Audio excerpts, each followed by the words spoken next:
Të nderuar shikues, përshëndetje, jemi përsëri në podcastin Okult.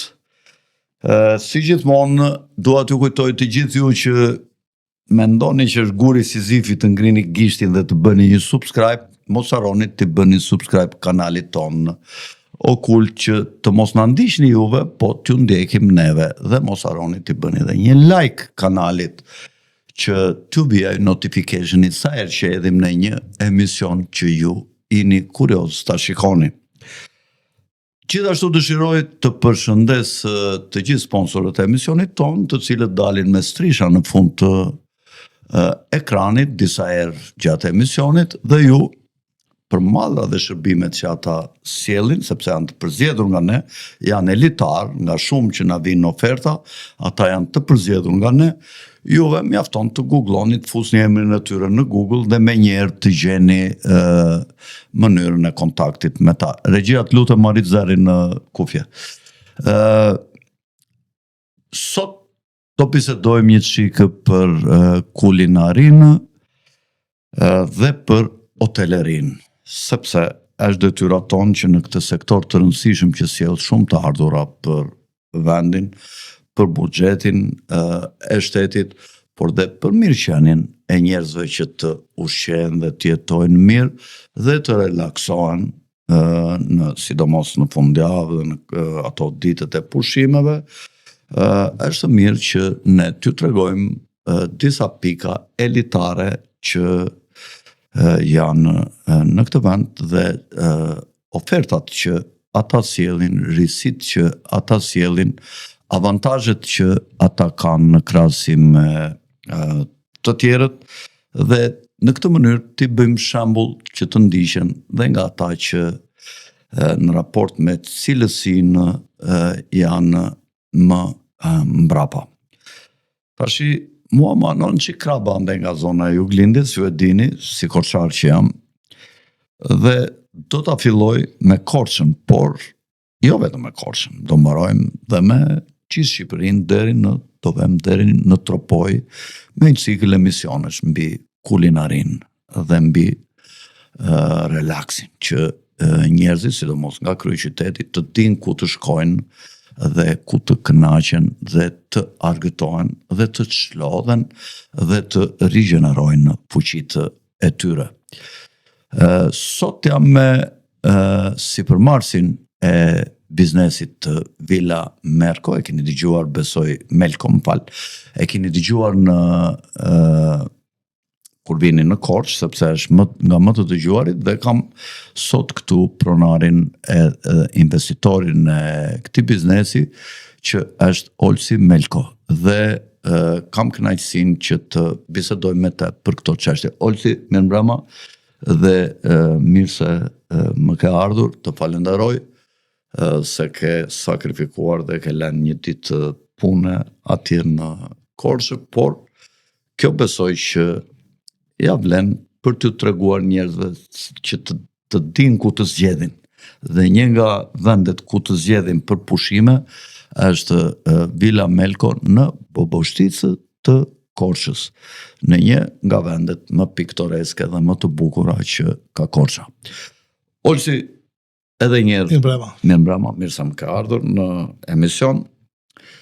Ne njehemi, ka shumë kohë që njehemi bashkë me njëri tjetrin, ndoshta nuk kemi shumë marrëdhënie të afërta, po kemi një marrëdhënie respekti me njëri tjetrin, ti në fushën tënde dhe unë në fushën time si patriot që jemi. Olsi është nga Boboshtica, për ata që nuk e njohin. Kam mbaruar të njëjtën shkollë që kam bërë dhe unë, atë shkollën e të persekutuar dhe që shkolla e minierave, shkolla e mesme në qytetin Gjeologji Miniera në qytetin e Korçës, dhe i përshëndesim të gjithë ata që kanë qenë pedagogët tanë, bashkë nxënësit tanë që kemi qenë aty në shkollë, dhe më vonë kemi punuar së bashku në këto minierat e rrethit të Korçës. Olsi, pasi ka mbaruar shkollën e minierave, ka ikur disa kohë në emigracion dhe pasaj pasi është kthyer, ka filluar investimin e tij të shkëlqyer në, siç u thash, në Villa Melko. Olsi, më mirë ja u trego pak ti, domethënë disa detaj, disa gur kilometrik të jetës tënde, si ka ecur jeta jote, mbarove shkollën e minjerave, ç'a ndodhi me ty pasaj, derisa erdhi momenti i investimit? E para fare, Sako, faleminderit. Kënaqësi që jam sot me ty. Më pëlqen që jo vetëm konspiracioni, jo vetëm geopolitika, jo vetëm sporti, po dhe kulinaria është pjesë e programeve të tua dhe ndjej kënaqësi. Edhe unë si shumë patriot të mi, mbaruam shkollën e gjeologji minjerësisht edhe vetë, të 89, rreth një vit kam punuar në gjeologji në Rahov të Korçës. Po, minjera Bakrit, edhe unë kam punuar pak kohë në atje. sektorin e gjeologjisë. Po, Edhe aty shprehëm vetën tonë ku shishim, kaluam mirë, grupe të mira, njerëz të mirë.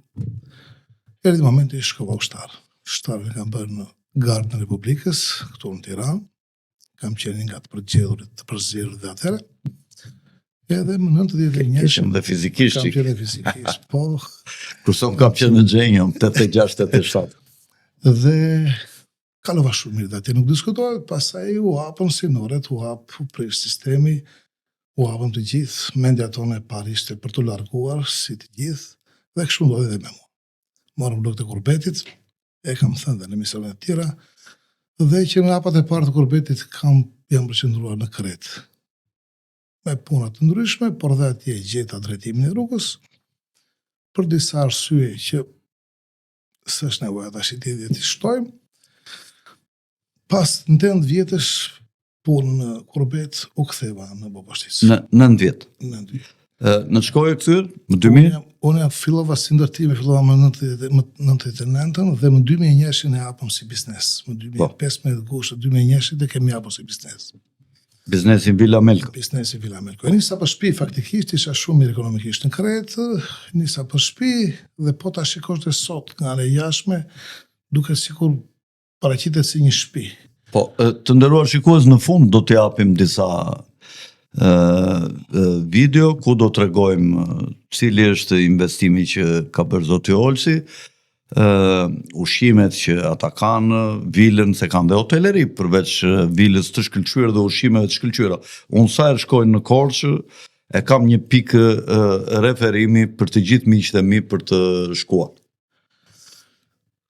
Pastaj kthyem në biznes, duke parë që dhe kishte kërkesa për restorante dhe këto, dëshira time ka qenë për të marrë me gatimin. Kjo dëshirë ka lindur që nga familja ime ka qenë familje intelektualësh, por plus asaj kemi qenë në gjendje dhe jemi kemi qenë në gjendje në fshat në Boboshticë.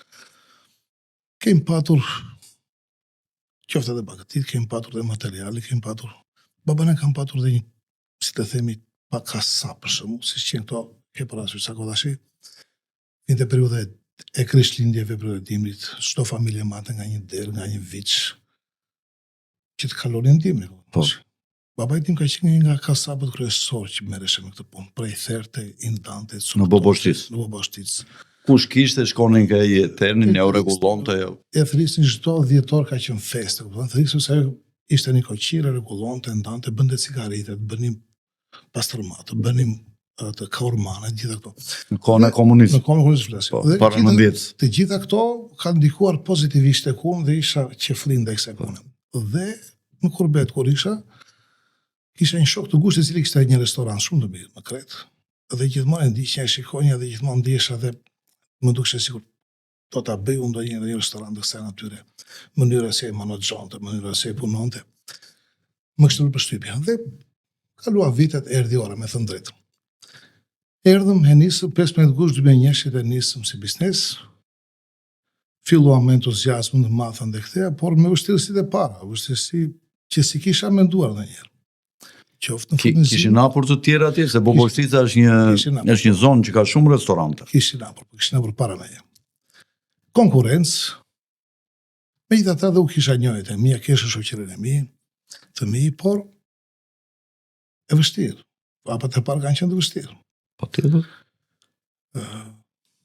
provuam duke marrë Për mbijetesë. Për mbijetesë. Provuam duke marrë kuzhinë një herë. Po një kapital ke pasur që ka ardhur. Jo, erdha me kapital, erdha kapital të rregullt, të mësa shumë mirë. Kishe një qik dhjam. Kisha si dhjam. Suksese, dështrime në fillim, andaj kthej, megjithatë e pashë sikur mboshva jam mirë. Domethënë isha në një dilemë, do ri apo do iki. Dhe një moment bised me gruan time dhe them si do vendosim. O e bëjmë, o kthejmë aty ku qem dhe vazhdojmë atë që. Dhe si përfundim e vendosim që ta bënin vetë. Dhe të mbesosh qatë ti nuk kam marrë në kuzhinier, janë futur vetë kuzhinës, më kanë ndihmuar nëna ime, që e përshëndes. Kam filluar gjithë, edhe unë kështu kam pasur restorantin. Po vazhdoj gjithmonë me gatimet e gjyshes, se mbajmën të gjitha që më theshte kur fliste, siç kur mësonte motrën time, si do bënte byrekun, si do bënte lakrorin. Kur piqte mishin, kur prim gjithë, kur prim sebebe familjare, ke parasysh. Të gjitha këto ndikuan pozitivisht. Fillova ti konceptoj në mendjen time, ti rikthej përsëri. Dhe pas pak kohësh e shikoj që diçka filloi të funksiononte, të lëvizte, të rrotë. Po shkonin pozitivisht. Një nga parimet e mia kryesore ka qenë përgatitja e stafit. Ke dhe favor se ke buz rrugës. Kam be buz rrugës, po në fillim kishim atë rrugën e prishur. Dakord. Por pasaj erdhi rruga, me thënë drejtën, dhe ka qenë nga piketimet e mia atje, me thënë drejtën, për të qenë buz rrugës. Pra dhe vendin aty ku është sot restoranti kam bler, edhe pjesën e hotelerisë kam bler. Dhe kështu vazhdojmë, sa ka me të mira, me të liga, por gjithmonë pozitivisht, nga vitin i vit duke u rritur, duke mbledhur, duke shtuar, duke bërë. Lindi pas 2-3 vitesh lindi problemi i materialeve, pra furnizimet, për të qenë pak unik, për të qenë original. Dhe i veçantë. E veçantë duheshe të prodhonim ato që vërtet ne mendonim që prodhonim mirë dhe të ishin originale. Ky ka qenë dhe karakteristikat tuaja. Tona. Ky ka qenë sekreti tim dhe suksesi im ky është. Pra, këta do të pyesin, kush është ky që suksesi tënd? Ky suksesi im është ky. Se është shërbimi, patjetër. Është gatimi, është asortimentet çfarë zgjedh, kupton në ato veçoritë që ke karakteristike, është ngrohtësia e lokalit, si e arredon, si e ke ngrojen, komoditetin, intimitetin, se në lokal brenda njerëzit duan dhe një çik intimitet, të bisedojnë, se vinë 10 veta, 15 veta, nuk duan që të dëgjojnë mohabetet e njëri tjetrit, si rregullon intimitetin, me cepat atje, me pak muzikë, janë të gjitha këto gjëra që kombinohen. Dhe kështu vazhdojmë, dhe vendosa që duhet të jem unik në pjesën time. Pra, si e zgjidhe këtë për shembull? Këtë e zgjidhe duke krijuar dhe fermën time. Nuk e kisha menduar asnjëherë se mund të bëj një fermë. Kë ushqimet bio. Bile kur kthesha që isha në kurbet, i thesha dhe ti mati dhe si me je bollë me këtë e thre, u lodhët. Shitin e atë lopë, shitin e këto, jeton jetën tuaj. Pastaj të shkabim nga Po, shkabim nga bërë dhe u ktheva vetë tek ferma. Dhe kështu vazhdua me pak dhe realizuam një fermë nga gjatë mirë. Nëse e ke me shjera? Unë, po kryesisht më të imtat, po kam edhe lopë. Patjetër kam edhe kuaj, kam edhe derat, kam edhe... Kuajt përse i përdor, bënoj shëtitje? Shëtitje për i pisë. Për këta që vinë flenat. Kuj qonë në kuajt, në qanë? Po në fillim aty afër, por tash kemi realizuar, kemi bërë dhe shtegje, shtitje, do me thënë, bëjmë hiking. Ka ndonjë pistë atje skis, për shembull në dimër që mund t'i çosh? Jemi shumë afër pistës skive të Dardës. Ty do mos nga stanet që kam lart. Ti shoqërosh edhe me ski, kush do të bëj ski? Në stanet që kam lart në malë e Dardës, do me thënë midis Boboshtisë dhe Dardës, kam 2 stanet të rregulluar dhe ata të stabilizuar. Ke ndonjë pistë të mirë atje? Edhe atje ka pistë, po tash i vitet e fundit atje s'para kemi të bërë, po pistën skive nuk e kam më tepër se 500 metra larg atje. Po. Pista e kujt? Pista e skive të Dardës. Të Dardës. Pse sa është që aty? Jo, nga stanet. Nga stanet. Nga stanet që kam. 500 metra. Ne kemi realizuar një shteg që niset nga Vila Melko, që ndron tek stani i parë, që pin kafe, çaj, dy ngjori për një pauzë. Ke një njeri atje që e ke vendosur atje që bën çajra kështu? E kemi futur edhe në Google, mund të googullosh e ta gjesh dhe është. S'kam qenë unë atje, do vi shumë shpejt edhe do ta bëj këtë. Korça alpine përdorin ata djemtë. Sa kuaj keni? Ne kemi rreth 7 kuaj. Tamam, sa për një familje që mund të shëtis për një grup, për 2 familje. Po. Problemi ka qenë stafi më shumë, për të gjetur njerëz për të bërë to punë, megjithatë e kemi sjellë vërdall. Shqiptarët janë undëmdhenj, punojnë në Itali dhe në Greqi dhe në fund ju ngelen 400-500 euro për të ushqyer, kurse këtu e kanë shtëpinë e tyre aty. Ti mund t'ju japësh për shembull 700-800 $900 duke qenë ta pinë kafen me miqtë e vet, me shokët e vet në fshat. Ikin atje dhe rinë Europë atje, rinë vetë, s'kanë me këtë pinë kafe, s'kanë edhe lek për kafe, kupton? Se ju ngelet vetëm pak lek për ushqim, edhe vetëm me shitment me i kanë dhe mos i njojt njëri që jetojnë në fukarallek dhe nuk pranojnë të rinë këtu dhe binë të uajt aziatike, këta është meri madh që rinia shqiptare të lërë këto okazione për punë, edhe dhe këta të rinë të qyjnë në këto lloj punësh, duhet të ndjen veten aksioner ke biznesi jot, jo të punësuar. Këta duhet të investojnë aty me vite, si që ke investuar ti gjakun dhe djersën tënde, edhe këta duhet të investojnë që nesër të ngrihet rroga, nga se po të rritën ty të ardhurat, ti normalisht do të rritësh pagat. Kupton? Dhe ata do përmirësojnë jetën e tyre. Dhe ata duhet të ndjejnë biznesin e tyre, biznesin tënd. Jo sigurisht biznesi jot, po është biznesi tyre, nëse ty të rritën të ardhurat, ti normalisht do të rritësh pagat që ti mbash aty të punësuar. Patjetër. Edhe kështu vazhdoj. Ke punësuar tuaj apo i ke? Jo, nuk kam marrë tuaj akoma, të lumt. Më mirë mos. E kemi menduar disa herë, por jo, jam munduar me përpiqu të mbash shqiptar aty. Përpiqu të mbash shqiptar, ti punësosh. Duke ngritur rroga, duke ngritur kushtet patjetër. Më mirë ulen çik fitimin dhe mbash shqiptar. Besoj se jam një nga paguesit më të mirë në këtë fushë, në të gjithë qarkun e kohës. Nuk e vën dyshim. Nuk e diskutoj fare dhe dua që të jem e di botën tënde unë dhe diapazonin tënd. Është një nga pjesët e shtyllave të mia të biznesit. Staf dhe vetëm staf. Vetëm staf, si që dua unë do më nxjerr atje në selamet. Të ka qëndruar besnik stafi? Në vijat përgjithshme, po. Kryesorët. Kam njerëz që kam edhe 20 vjet që të punoj. Po e di unë se shikoj, kur vi atje, kamarierët që kanë qenë... Kishim Moka Shkodrani që ti e e zorën pension, 18 vjet tek ne. Po. Pra, kemi që... Nuk punon me Moka, e? Moka. E përshëndesim Moka. E përshëndesim. Edhe kështu vazhdoi situata, këtej shto, këtej merë, këtej ngri.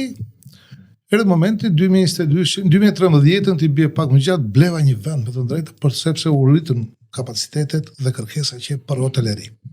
Pra, njerëzit donin jo vetëm tanin drejt dhe darkë të mirë, por dhe të flinin të akomodosh. Në ajër të pastër në. Lindi dhe ideja e strukturave akomoduse dhe tyre subjekteve agroturistike.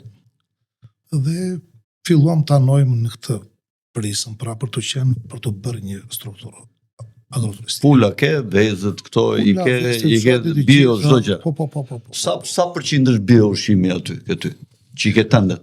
Tash kjo bio, e kam thënë një tjetër është pak e lagët, por organike 80% e ushqimeve ne i kemi tonat.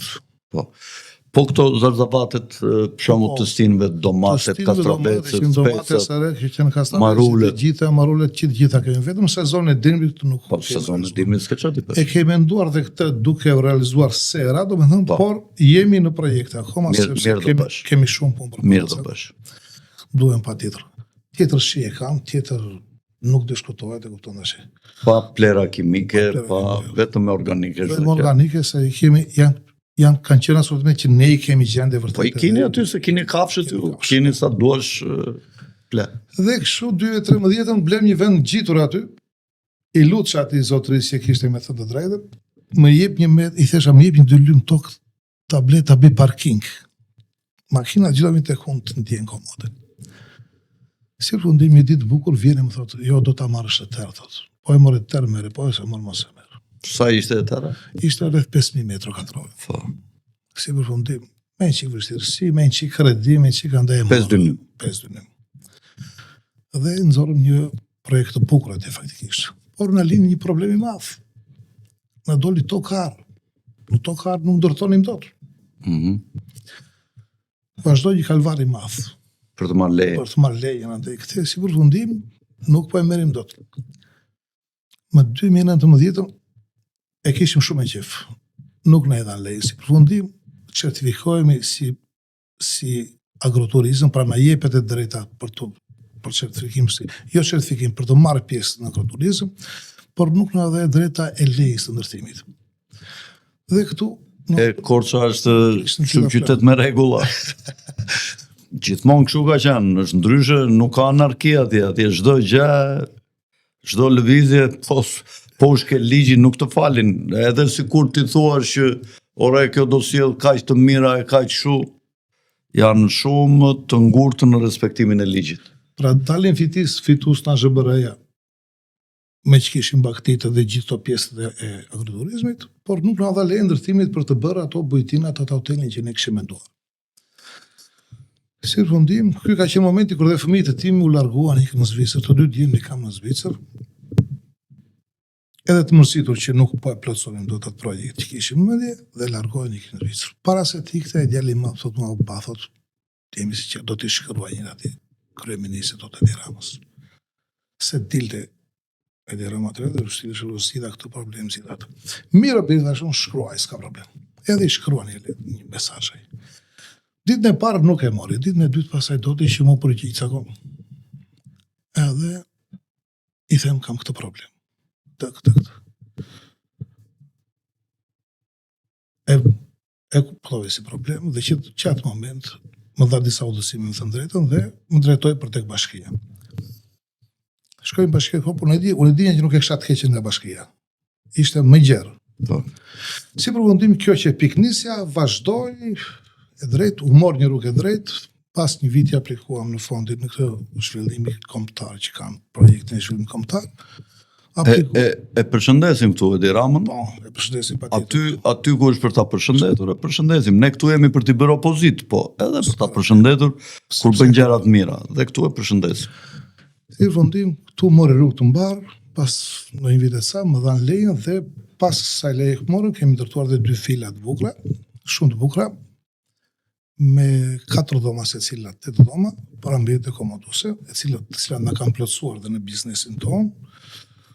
Jemi më komod, kemi akoma projekti është akoma më i madh, po është goxha projekt, po faza e kuptojmë dëshirën, gjitha janë të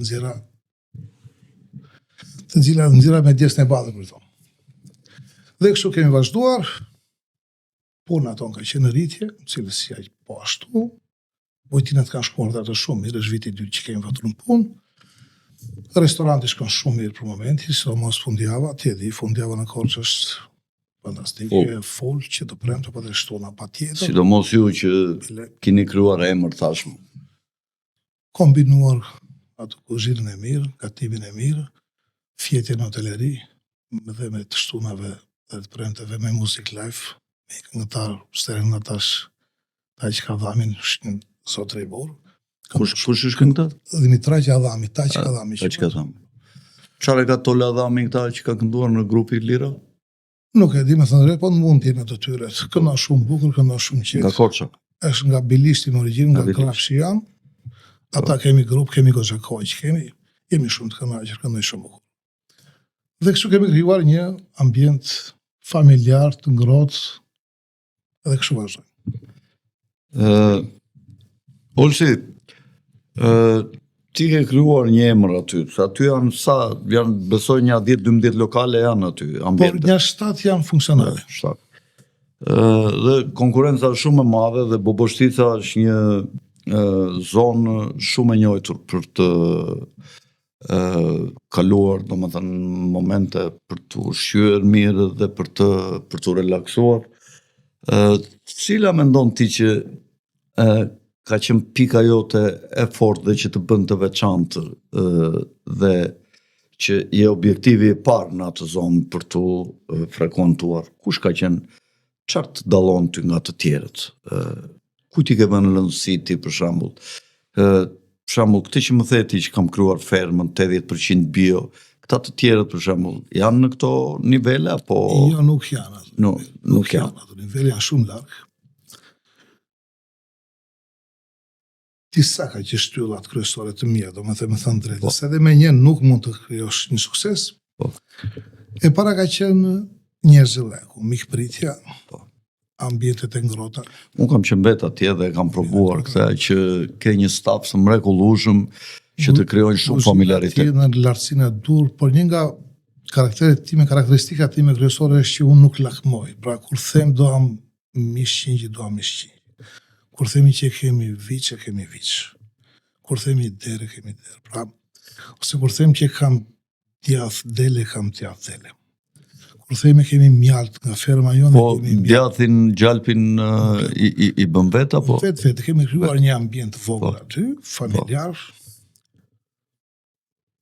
Besoj se përsëri ka mod, po si ta them si ato a shefkat e qmocme, ke parasysh. Po. Si Qilare. Si qilare, si që ka qef korsa. Po. Dhe aty prodhojmë atë djathin, si që prodhonte shtëpia, Gjyshja që mos. gjysha, gjalpin po ashtu, atë gjizën të embël mjalt. Pra të gjitha këto kanë qenë shtyllat e mia. Pra nuk lakmoj për të shtuar punën, por duke ngatruar asortimentet.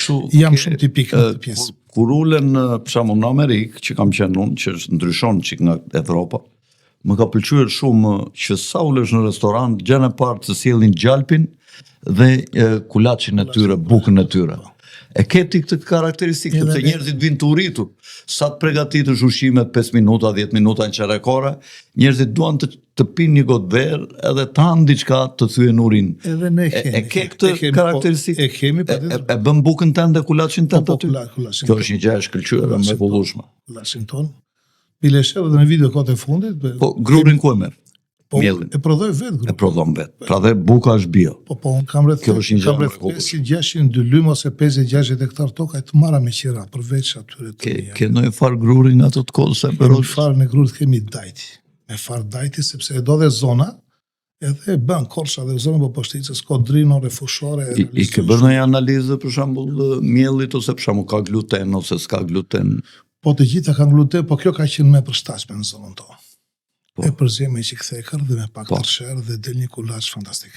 Po, mos e ma në njëzov. Edhe tash po mallkoj vete që si jam ansjemi atje ta këshim bërë atje intervistën. Duke ngrënë nga i qik. Asortimenti i dytë që presim dhe vendalit, po dhe turistat e huaj, patjetër se kemi dhe shumë turistat huaj që vinë, grupe turistike. Si vinë ata? Vinë me prenotim apo vi rastësisht? Ka dhe rastësor, po shumica me prenotim, me gojita turistike të organizuar. Je kështu në atë librin çfarë është ajo që keni ju? Po. Si ke ato kuotat e shënimeve kështu, ke ndonjë që ka shkruar pak kënaqësi ose? Po review të shumicën kemi pozitive, po ka ndonjë koment negativ patjetër. Ju dëmtojnë ato, ha? Patjetër po. Po më shumë komente negative kemi nga vendallit jo nga tuajt. Shqiptar zviliqar. Ja, kështu që thotim.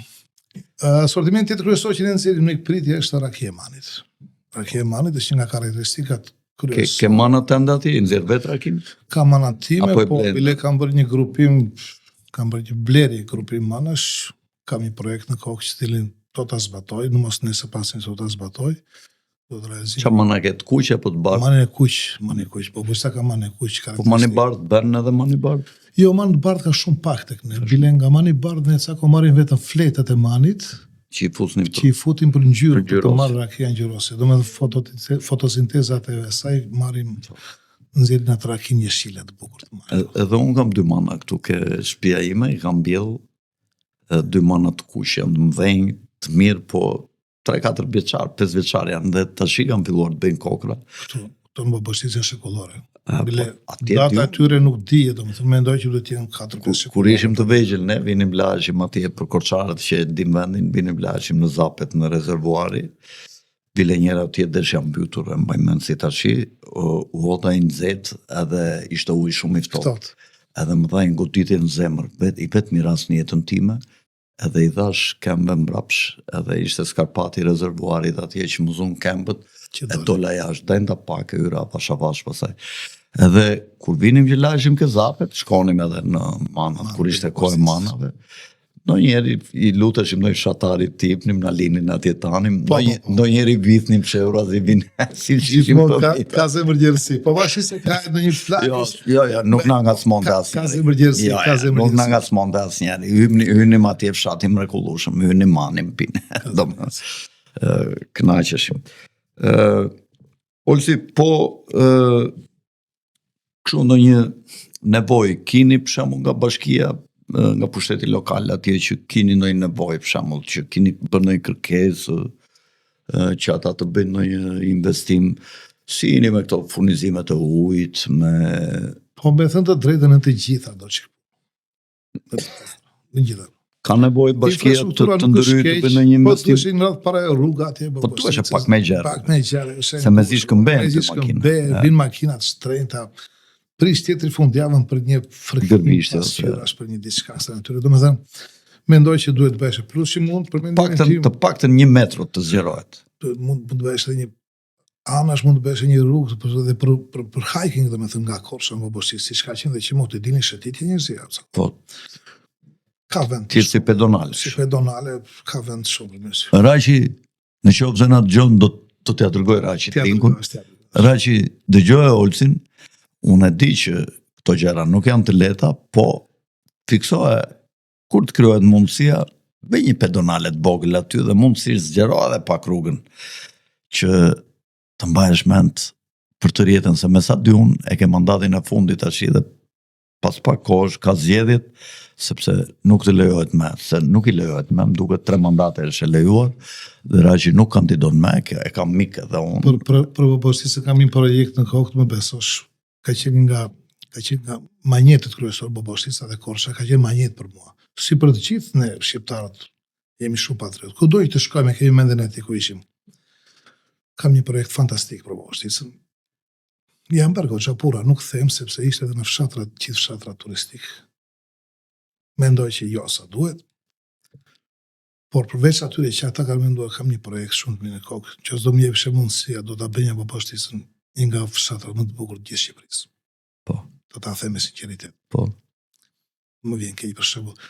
Bështa ka patur sipas lagjeve, emëroheshin sipas lagjeve, me emrat e tyre tradicional, sepse vjen një fshat nga prurje slave ka ardhur, në Bobosi fshisë edhe slavisha ose ajo bulgar që e vjetër është folur deri vonë Bobosisë. Dhe emërimet e lagjeve janë si qenë atë kohë, domethënë.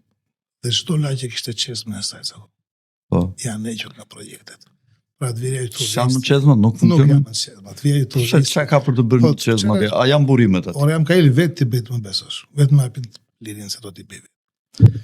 Këtë qezmë të turistit lajë, sytë të lajë. Korçarët e kanë traditë që qezmat i rregullojnë të vesh në përmale pensionistët, bjeri tim me 3-4 shok, që mu ka bërë 3-4, edhe ande nga Juve, nuk e di, ande nga Mali duke i kënë dartë. Pa ti është një qezmë më mbajnë radhë njërzia për të mbushur të bjeri tim me shokët e vetë, binin blidhni lajti, edhe ka ndërtuar 2-3 qezma atje, më ka thënë që bëm një qezme. Shumë vërtet. Dhe ne kemi traditë dhe karakteristikat të cilat nuk do t'ja rrojnë. Po, ne themi kështu, kur fillon një shtëpi, kur fillon një qezmë ose një pus, dhe kur fillon një rrugë, filloj edhe pa lekë se Zoti të ndihmon ti jep lekë të rrugës. Më kupton, kështu që edhe ti nëse e ke ndarë mendjen të paktën një çezm, bëhet ta japësh si model që dikush tjetër të bëj dhe një tjetër, edhe një tjetër dhe siç e kemi në karakteristik, bie temri e atij që e bën dhe s'do të harrojnë 5 breza, 6 breza, kur të vinë atje do thonë, ore, kush ka qenë ky Olsi, ore, filani, domethënë mbetesh i padekshëm po bëre një çezm, nuk ka gjë më të mirë. Dhe qytetet në kohët e vjetra, sidomos dhe Osmanët, kur e fillonin një qytet që ndërtonin në një vend, kërkonin rreth parë të kishte një burim. Edhe ngrinin një çezm, ngrinin dhe një banjë që ata i theshin hamam për tu larë, për tu pastruar udhëtarët, kalimtarët. Dhe ngritja e një çezme është një mrekulli. Kushdo që bën një çezmë publike në një vend me ca gurë të mira atje, me shkruan dhe emrin atje. Ne kemi tradit në zona jonë, ne kemi tradit. Pra mendoj që me pak gjëra bëhet shumë mirë. Po. Dhe jo me shumë investime gjigante, me investime, po me investime modeste, tipike të menduara mirë. Po, dhe kjo shërben si thash, edhe model që edhe të tjerë të lëvizin, se nuk duhet punuar gjithmonë me shat, me shat, vetëm të tërheqsh, duhet edhe me lopat nga i çik kështu, pra nga ato investime që ketë bërshja, për shembull, unë aty ku banoj, këtu afër studios tonë, ishte një ambient i përbashkët me fera, edhe kishte vetëm gjarprinj. Dilin gjarprinj, tërë pasere rrezikonin njerëzit, ju dilin në përkend, këtu në Kodër ku jetoj unë.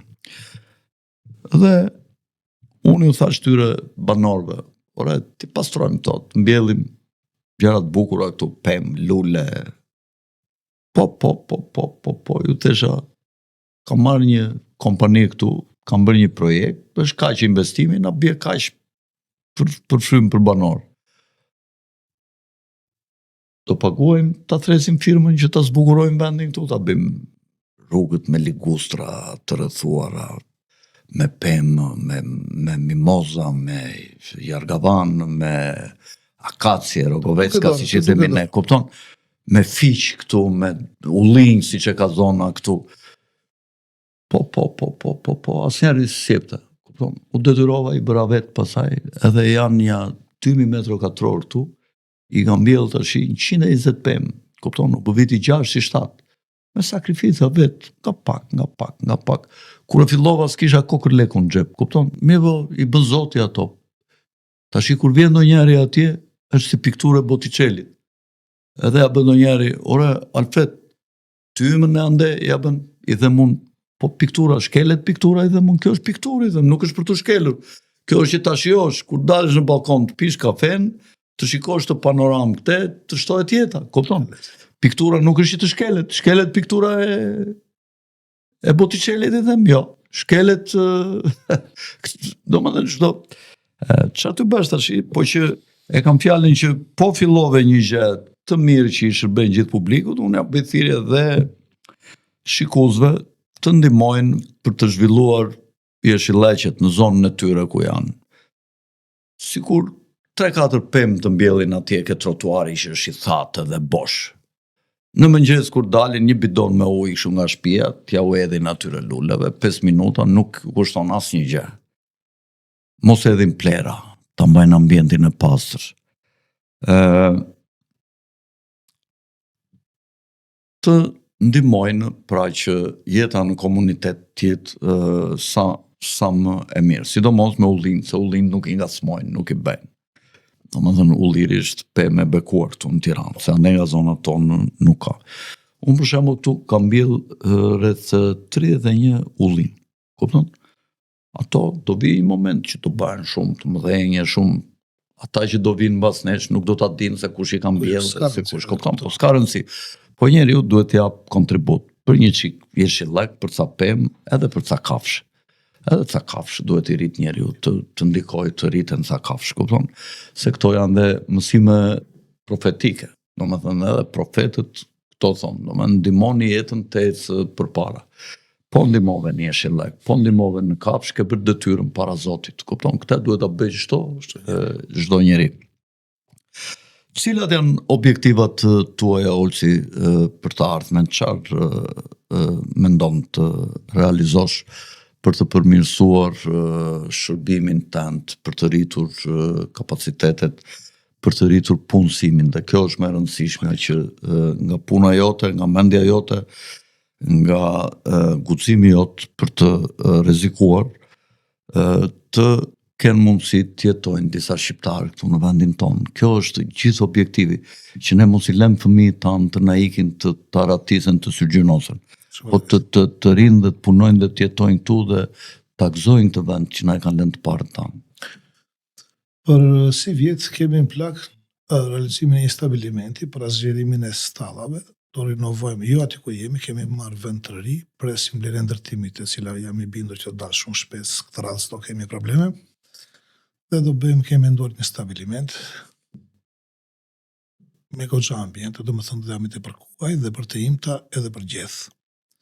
Dhe në fund fare do kemi dhe, aty do realizojmë dhe një baxho, mini baxho, jo ka ishte madhe, me prodhimet tona dhe ndoshta duke marrë dhe nga fermerët e tjerë. Baxhon për të shitur, apo për prodhimet lokale? Tona dhe një qoftë se të projnë që do këtë dhe pse jo dhe shitje. Realizimin edhe një dyqani, do me thënë një ambienti për shqitjen e dyqani. Aty, sepse... Kush vjen aty që dreke, kështu mund të blerë gjallë djatë me vete, bulmetra? Sepse nuk jam bulmetra këto, kemi reçelin, kemi pjesën e mishit, kemi shumë... Rakinë. Kemi rakinë, kemi këto zajiret që realizojnë... Verë, bëni aty? Verë, jo. Edhe verë jemi si vjetë, po mbjellim rushin serinin e zi, që është autokton korçar. Dhe me thënë e kemi prenatuar në farë mënyrë. Duhet të fuqizoni këtë tradit. Pa tjetër. Shamu po Gradeci shumë për para nga ne dhe për verën. Shumë për para.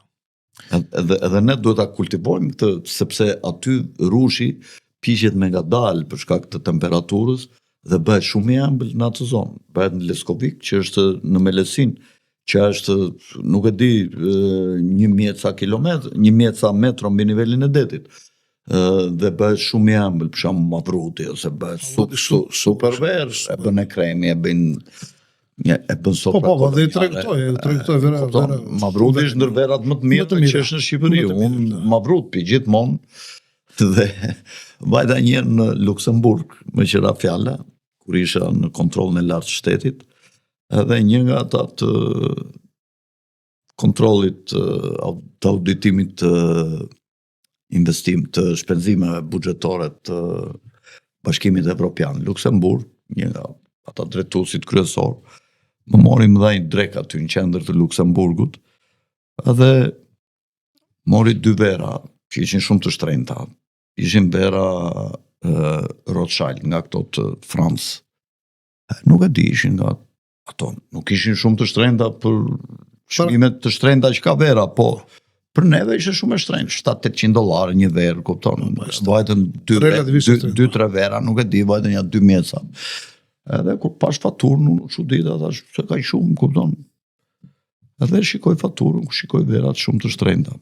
Mirë, ajo verë për shembull në krahasim me Mavrutin, nuk ishte ndonjë gjë kush e di se çfarë, so unë verën e gustar, e njoh, sa po i rasher, unë emra e kështu mund t'i harroj.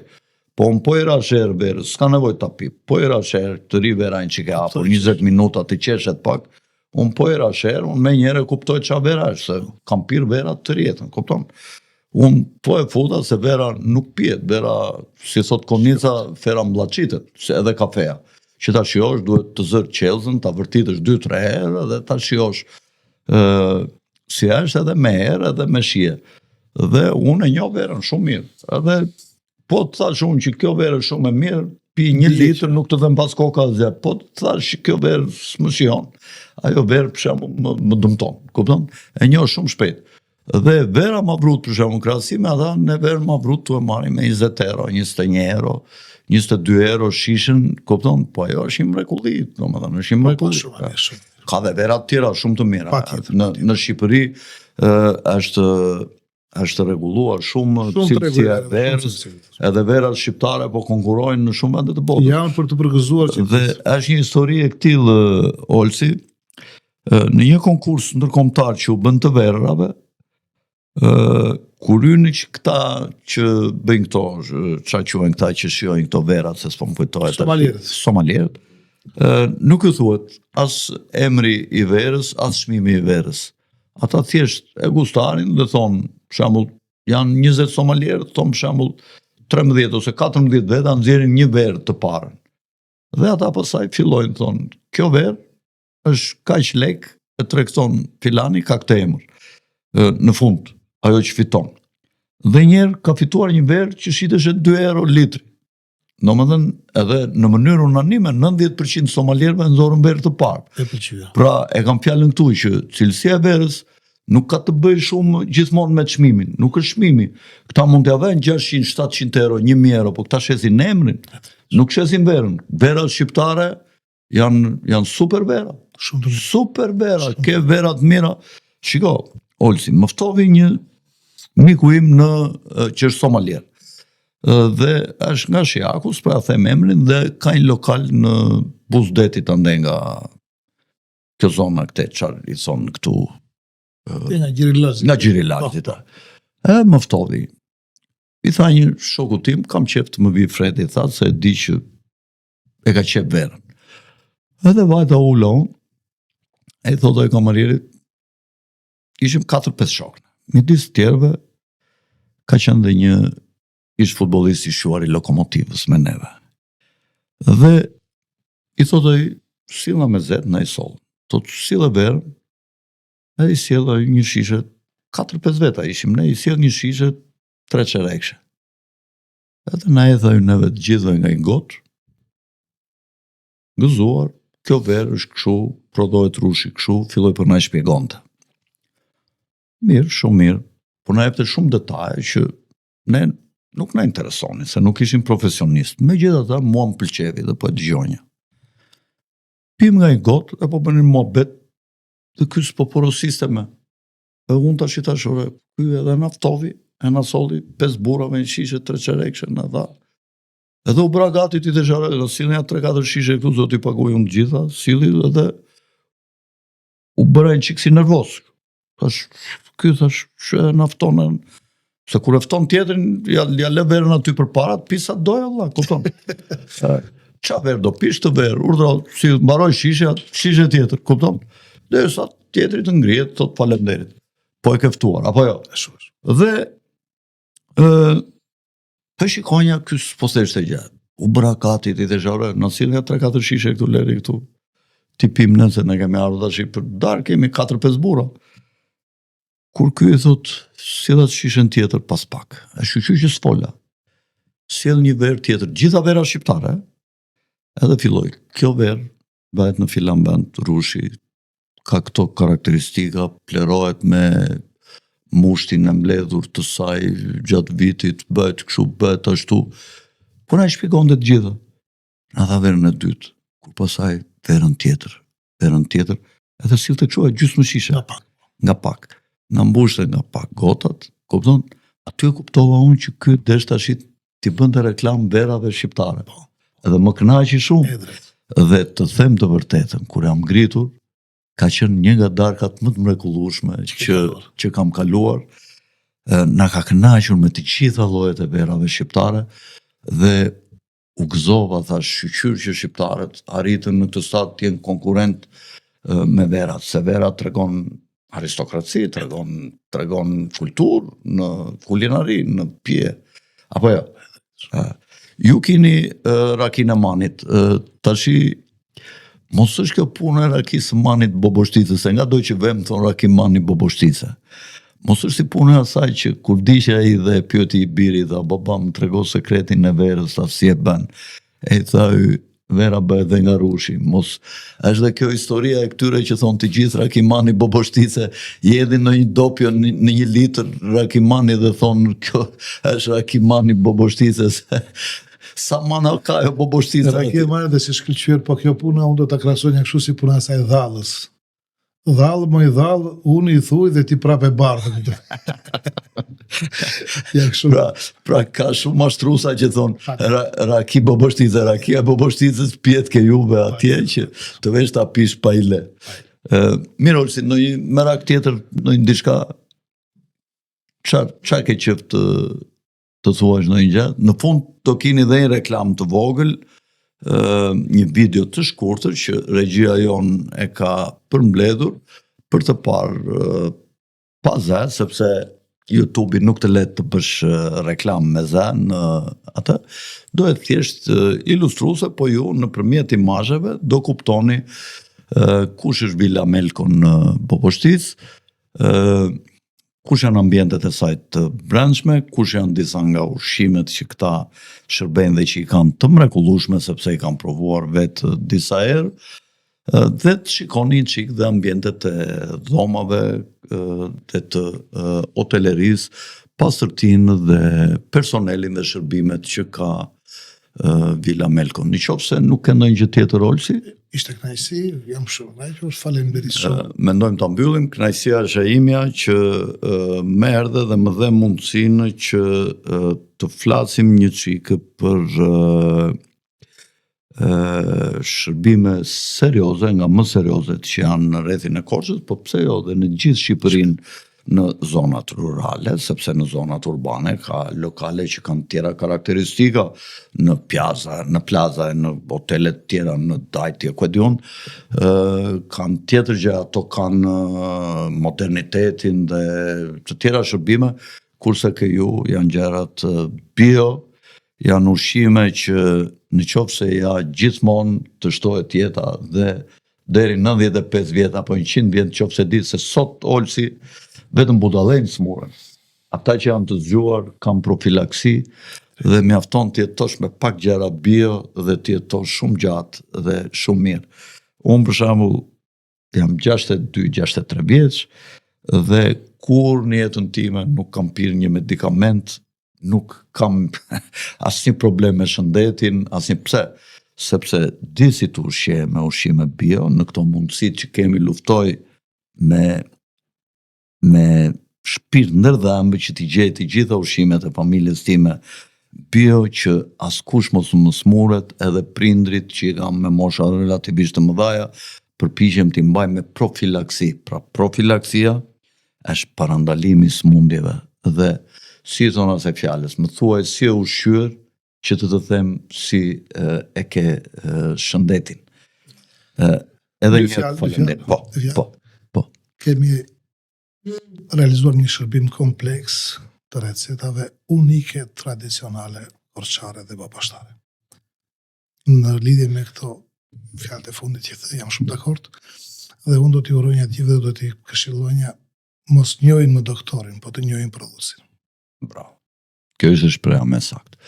Të nderuar shikues, shpresoj që ju kemi sjell një bisedë interesante që vlen për të gjithë, dhe ata që merren me geopolitik, dhe ata që duan emisione mbi konspiracionin, këtu ose mbi okultizmin, këtu ke podcasti jon, po në fund mos harroni që të gjithë jemi kompjutera biologjik, dhe këto kompjuterat biologjik që janë trupat tanë duan elementet e nevojshëm për të ekzistuar.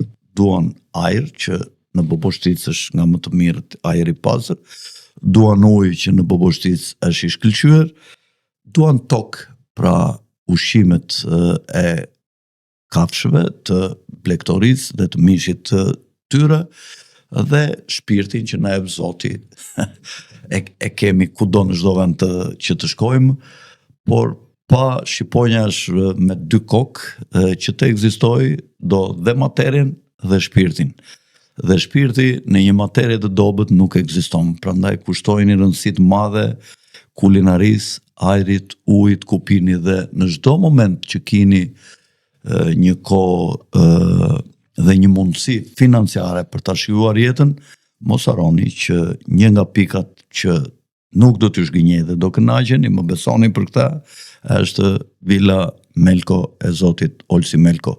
Dhe njerë para se ta mbyll, ju kujtoj, ngrini gurin e Sizifit me vështirësi të mëdha, subscribe kanalit ton të podcastit Okult, dhe like që t'ju vinë notificationat që t'ju ndjekim ne ju dhe jo ju ne, nga unë Alfred Sako, natën e mirë dhe miru pafshim.